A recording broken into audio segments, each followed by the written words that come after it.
Howdy, Michael, the Mercedes guy here, and this is a 126 car, and it was in a parking lot, and somebody hit the bumper, and right here, and it resulted in this plastic rubber part just being loose and flapping.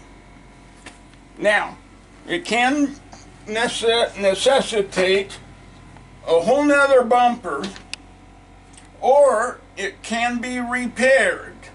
Let's take a look at a bumper off a car. Well, as you can see, I've got bumpers galore. So here's a rear bumper off of a 126, and as you can see, this plastic part is one piece completely around. And what can happen, this is an aluminum piece, and there's no bolting going on. When you assemble this onto a car, you simply slide it forward, and these two channels go over a protrusion and a vent in the lower rear fender. So what happens, a collision here will break this, and that's what happened on that car.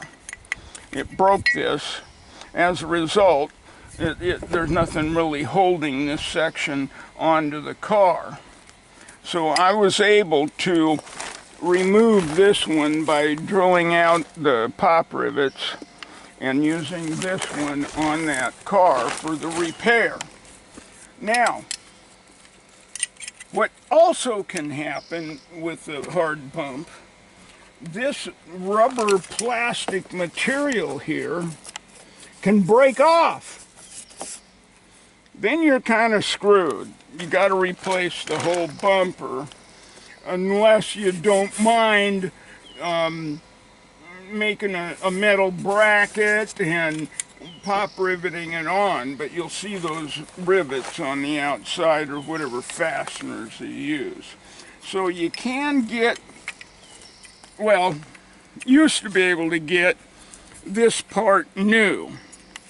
I got a part number here. It's right on the part. And there is a right and left side. Very hard to read, but it's a 126 885 0163. That's for the left side. So you can inquire, and as you can see, they aren't the best made. They aren't that strong.